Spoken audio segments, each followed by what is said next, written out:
শ্বশুরবাড়ি জিন্দাবাদ সিনেমার ওই গানটা মনে আছে? চোখ তুলে দেখো না কে এসেছে, নতুন করে আবার বিয়ে সানাই বেজেছে। ভেবেছিলাম এই গানটা ছোটো মামার একটা গ্র্যান্ড এন্ট্রি হবে, আর বরপক্ষে থাকবে আমার ভাই সোহম, আর কনে পক্ষে থাকবে আমার বোন হিয়া।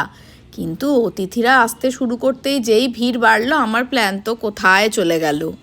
কিন্তু প্ল্যান থেকে যেটা বাদ যায়নি সেটা হচ্ছে কেক কাটা, ছোটো মামা ছোটো মামির আবার বরকন এসে যে মালা বদল হওয়া, এগুলো কোনো মতেই বাদ দেওয়া চলবে না। যদিও ভীষণ লজ্জা পাচ্ছিল দুজনে, কিন্তু খুব সুন্দরভাবে ব্যাপারটা হলো। ওরে বাপরে, লজ্জা পাচ্ছে দেখো দুজন, একেবারে নববিবাহিত দম্পতির মতো। আর অনেকক্ষণ থেকে যে গন্ধটা আমাকে টানছে সেটা হচ্ছে এই গন্ধটা। উফ, গোটা অনুষ্ঠান বাড়ি একবারে ভুরভুর করছে এই গন্ধে।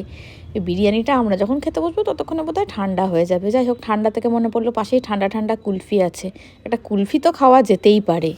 আমার পুচকেগুলো খেতে বসেছিল, ওরা ঠিকঠাক খাচ্ছে কিনা দেখে মায়ের কাছ থেকে একটু কুলচা আর কিমা চানা খেয়ে ছুটলাম ওপরে। এবার শুরু হবে ফটো সেশন।